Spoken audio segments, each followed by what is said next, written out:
Welcome to the Infuse Compassion podcast, hosted by me, Amy Quisenberry. And me, Mark Carpenter. We are on a mission to make this world a kinder place for us all by bringing healthier human connection to communities, families, and organizations of all types and sizes. Our goal is to create stronger relationships, more inspired teams, increased trust, and improved results. So let's get started with more ways to infuse compassion into our world.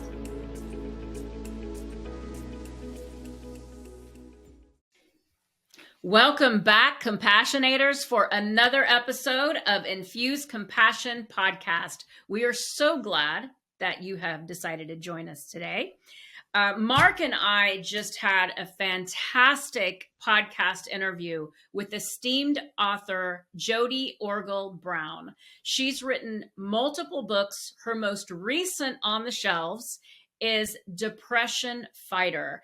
And we spoke with Jodi about why she chose to write the book, as well as she shared such powerful insights and tools and examples of what you might look like, what you might feel like when you're at risk of going into a depression, as well as what you can do to prevent or get out of a depression. So one of the promises that Mark and I have made is to give, when we have a guest on, to give that platform to that guest. And so what we also do is, because we have so much to say, is we do a post episode where we get to talk about it. So that's what we're going to do today. Mark, wow, come on. What's going through your head? It's so much. And it's just bouncing around so many different directions. I'll tell you, one of the things that jumped out to me that Jodi said is, we talk more about depression in these days than we used to. I mean, when I was younger, it was kind of a taboo. You didn't talk about that. You didn't talk about those personal feeling types of things. But there's still a little bit of a stigma around talking about depression. But I love the point that Jodi made when she said, all of us have experienced depression in some form or another. It's not maybe a major depressive episode, but we've experienced those days where maybe for a day or two or a week, we are feeling really down. We are feeling some of the symptoms and the signs of depression in our lives. I just had this thought of a moment that happened. It was actually at my mother's funeral. And my cousin's husband said to me, "You are like the most positive person that I know." And I was stunned by that comment because I thought, there are a lot of times that I feel really down, but it doesn't always come out. And so I think in terms of infusing compassion, we need to realize that everybody has tough times. Mm-hmm. And even the people that may seem really positive to you, they're probably having some tough days. And just the more we can be aware of that, the more we can help them fight through those moments. What stood out to you in our conversation with Jodi? Oh, there was so much, but I think one of my most knock me off my feet moments was when she talks about why she chose to write the book, right? And, again, we've mentioned this isn't Jodi's first book. Mark, can you just quickly mention what the Sunshine book? Yeah, it's called The Sun Still Shines. That's her memoir about when she went through finding out that she had a brain tumor and having multiple surgeries and the struggle of recovering from that. And I'll preview, she almost died a couple of times in that, and about the people who cared for her and kind of the different level of caring that she got even from healthcare providers and the difference that made in her life. Fabulous book, The Sun Still Shines. Thank you. So I wanted everybody to have that context because it's relevant from the perspective of she was in this deep, dark depression, and she didn't ask herself what's going to be in the book. she asked herself, I think the question is, what is it going to look like? What is the book going to look like?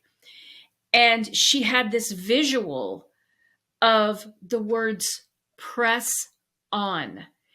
And she saw the word depression, but the PRESS, and then there it is. Mark, look at you.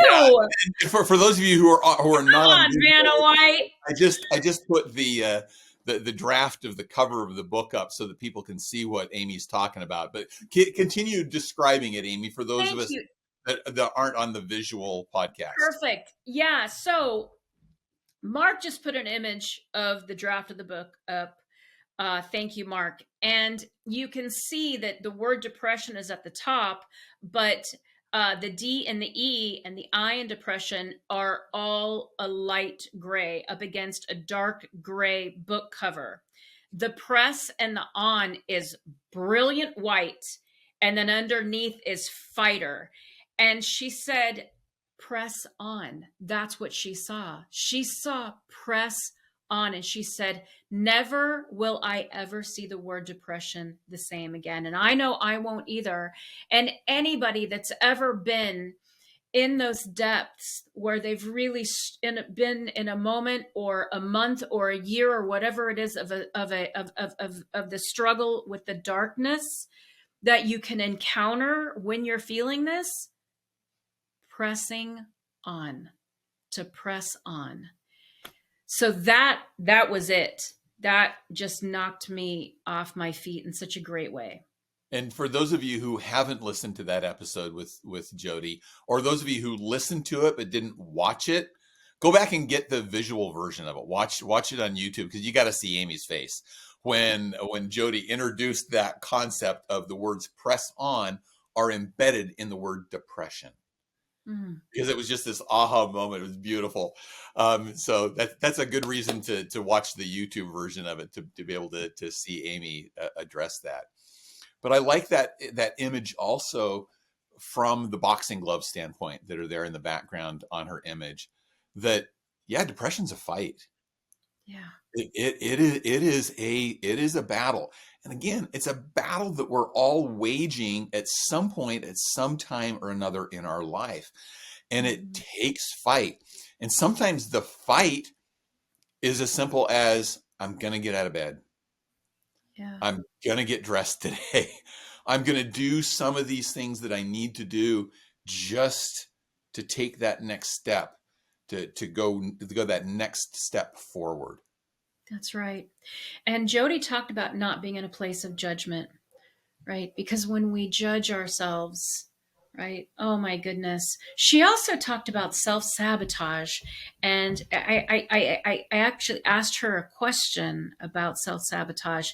And again, she just blew my mind. And she talked about when we self-sabotage, there is usually, most often, greater percentage of the time, I don't remember her exact words, but somewhere along those, a trigger. And so if you can be aware of and intentionally pay attention of self-sabotaging behavior, there's a trigger that kicks that off. If we can address that trigger, and she actually tells a fantastic story, which I'll leave it to that podcast for you to hear that story. She tells a fantastic story, beautiful illustration, and how it actually wasn't the person that identified the trigger, but it was Jodi who noticed. And so, depression, although it's isolating, it's not a singular disease. It is all of us. It impacts all of us in one way or another. And this connectedness of what's possible. I actually said the words at the end, which she's chosen to add to her book. Kindness is kryptonite to depression. Kindness is kryptonite to depression. And just think about that. When you see somebody struggling, try a little kindness. When you're struggling, try a little self-compassion. Yeah. And that even comes from those in those momentary depressions, those shorter term depressions that be compassionate to yourself, but be compassionate to others. A lot of times I'll hear somebody talk about, I'm having a tough time right now. And the response that they get from another person is, oh, well, that's not so bad. And then they kind of explain, they minimize the Mhm. feelings that that person's having by saying, well, at least it's not as bad as this, or at least it's not as bad as that. You know what? That doesn't matter. Depression isn't a relative thing between you and me. It's only relative within me as to what the impact is. And so compassionate listening, I think, is one of the greatest ways to help other people in those moments. You know, you were talking about those triggers, and sometimes the triggers are even mental triggers. Offline, Amy and I had this conversation about times that I've struggled with those depressive episodes. And one of my press ons, one of my steps forward is always thinking about what commitments have I made. Mhm. um, that if I've got a commitment tomorrow that I've got to meet, in other words, oh, I promised this person I would have lunch with them, or I promised this person I would get this done for them, or I would show up at this meeting tomorrow. It helps me to go, well, I've got to move forward because I've got to meet that commitment. Now, that's not going to Mhm. work for everybody, but that was Mhm. another point that Jodi brought out, is that your way of pressing on is going to be different. If I can take the boxing analogy again, we're going to put the boxing gloves on, but you may approach that boxing match differently than I do. You may come Mhm. out swinging and just throwing haymakers. I may have to come out and do some short jabs just so that I can feel like I can press on and I can just fight it off a little bit before I start getting bigger punches in. So learn your own style in terms of what are those steps that you can take to help you move forward in those difficult times. That's right. That's right. I love that. I want to look at something. One of the things that she talked about is SOS. SOS, right? Is I need help. That's the universal, I'll say, description of SOS, but she flips it and she called it see opportunities to serve others. Right? Is So that her SOS is see opportunities to serve. see opportunities to serve? Thank you. And I think anytime, and this is how I what I've learned about myself. Anytime I'm in, whether I'm feeling a little bit of depression or I'm feeling a little down or whatever you may want to describe it, as soon as I start to think about helping others, connecting with others, being with, as soon as I'm able to get myself out of this space that I'm in. Sometimes, and I know this isn't for everybody, and I don't want to appear as if I'm minimizing the importance and the heaviness of depression, but sometimes I can turn on upbeat music and I can pull myself out of kind of a funky feeling just to change. I don't know if it changes my brainwaves. I don't know the science. I'm not a scientist, but I feel like dancing, movement, music, upbeat, it does a shift where I can start to get myself out of this and then go, okay, now press on. What's the next step? You had said something, Mark, where you were like, I just need to get to that next step. Yep. There was some line, I just need to get to that next step. And I thought, wow, that's so powerful. And sometimes that's all we can do in that moment. And it goes back to that point of we all have different ways of doing it. Amy, you turn on good music, to start to dance, whatever it happens to be. Other people, it's go out for a run. Mhm. So that helps them to get beyond that. You need to figure out what's right for you. At the same time, I also feel like I need to bring in that we're not minimizing deep, serious clinical depression. And don't feel like, well, I should be able to just press on and fight through those myself. Sometimes that press on is going and finding the professional help that I need. Jodi made that point, that don't discount any steps forward as, oh, but I can't do that. Oh, but I couldn't get therapy, or I couldn't take medication, or I couldn't do that. That Look at all those steps as possibilities as you're finding your way to get to the other side. But recognize there's so much out there to help. And Amy and I are not clinical psychologists, so don't take this episode as any form of therapy here at all. It's just ideas for some of those day-to-day to help us through those moments and maybe get us to that next step, which may include some professional help. That's right. And one of the things that she talked about specifically around kind of what you're talking about is, it's a combination of what you just said and what I said prior. When we are able to identify the trigger, she said, write it down, put together an action plan. And remember, she said, name the depression, name it. Oh my gosh. She said negative, was it Debbie Downer? Yeah. She said, name it, because when you name it, you're identifying it, and then you can do something about it. And I almost felt like you're taking your power back. Like I don't know if this is the right thing to do, but I'm just going to go forward with it. Sometimes I feel like depression for me, or feelings of loneliness or separation or whatever I may be experiencing at a given moment, it almost feels like a bully, right? Like it's like, this isn't mine. Who has come into my space and is bullying me right now? So I love that she said, name it, because I've confronted bullies and been like, yeah, that's not going to work. Not here. Not here, not now. You don't have this power over me. You go somewhere else. Right? It's really funny. I love that. As you were saying that, Amy, I was just remembering, and I was going to bring this up, so I was kind of chuckling here in the background because you're right along the thought process that I had. There's a great series of books written by Tim Gelway, the Inner Game books, the Inner Game of Tennis, the Inner Game of Skiing, the Inner Game of Golf. And in that, he talks about how there's these two voices that live inside our head. These are these two people that live inside of us. And one of them is the actor. They have to do everything. Now, I used to play tennis quite a bit, and so it resonated with me. So let's say I'm out there on the tennis court, and I hit a routine forehand into the net. Okay?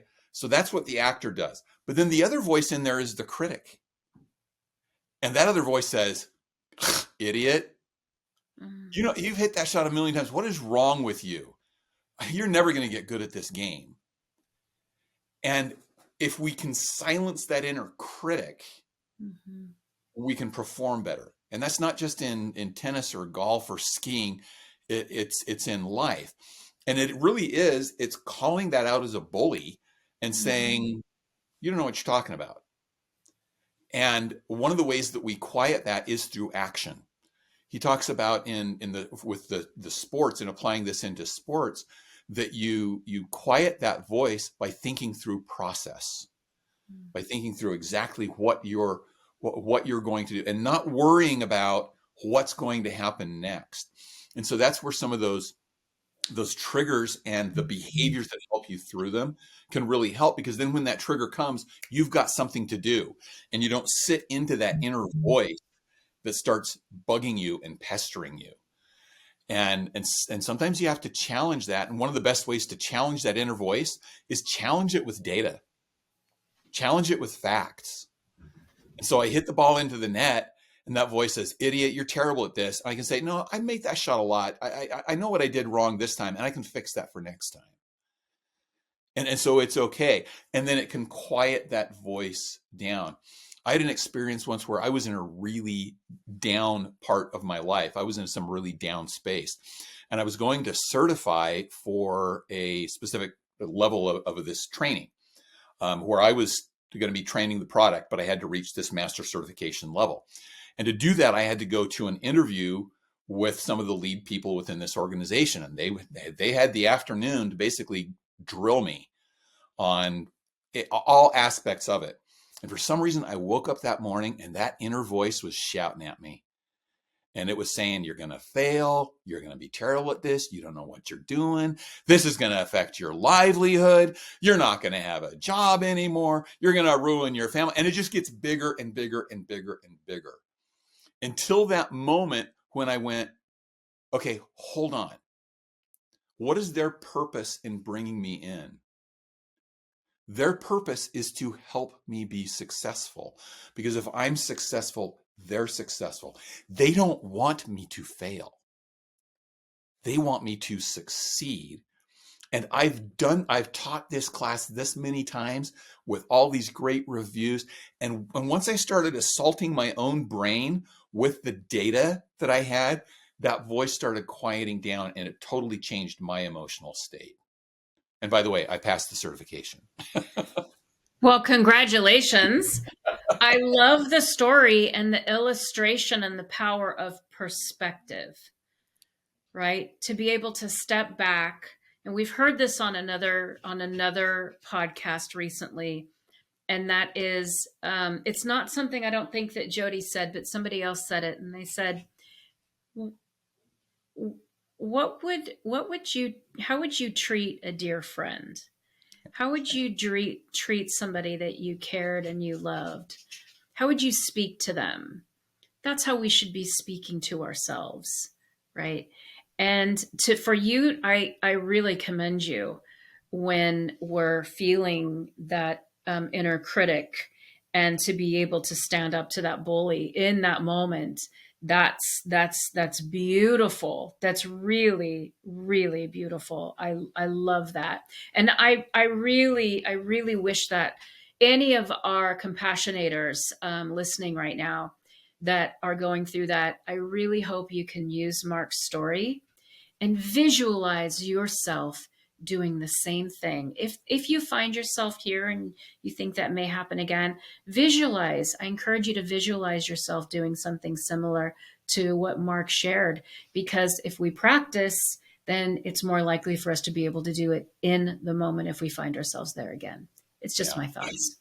And please know, I'm not perfect at that either. There are days when that inner voice wins for the moment, but we got to find that way to get through. I want to throw out one other idea that goes back to that SOS concept that you talk about looking for opportunities to serve, seek opportunities to serve. This was a suggestion that came up in a podcast that I was listening to, and I thought it was brilliant.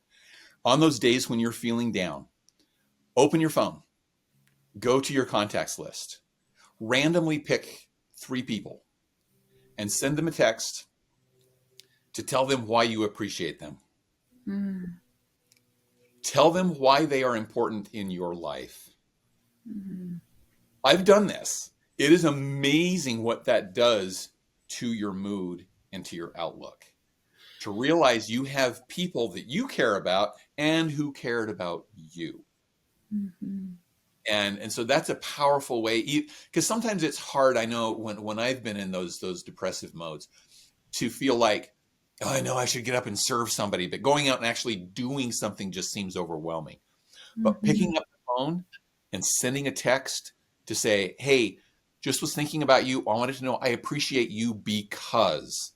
Yeah. That makes a difference. That expression of gratitude makes a huge difference in how you feel about you. I love that. And I believe there's some pretty good science about it, the dopamine and the oxytocin, when we're in that helper's high mode, right? Where it is a mood booster.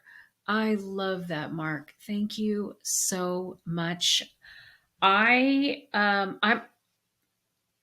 thinking we're getting close to wrapping up. So I'm going to ask, Mark, do you have a takeaway you want to share, or you want me to share first? Because I'd like us both to share our key takeaway from our podcast with Jodi.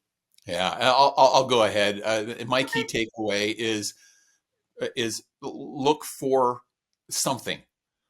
Identify. You may have to explore a little bit, but find those 1 or 2 things that you can do in those trigger moments, in those difficult times, that it's like, this helps me move forward. And again, the way I look at it is this lets me take one step. What's that one step that you can take to be able to move forward and to maybe just get through the next day, to put those gloves on and be a press on fighter? That's right. That's right. I'm gonna say, regarding self-sabotaging, work to identify the trigger without judgment, in an observational state. What's the trigger? Write it down, put together a plan, and you'll hear what Jodi says. Don't do it alone. If you can't find the trigger, ask the people around you. Ask for help. We are not alone. Thank you, everybody, for joining us for another Infuse Compassion podcast. We will see you very soon. Take care. Thank you for joining us for this episode of the Infuse Compassion podcast. If you enjoyed the conversation, please share a review and like the podcast so other compassionators can join us. Until next time, let's all do something each day to infuse compassion into the world. For more information on our guests, see the show notes. For more information on Mark and Amy, go to infusecompassion.com.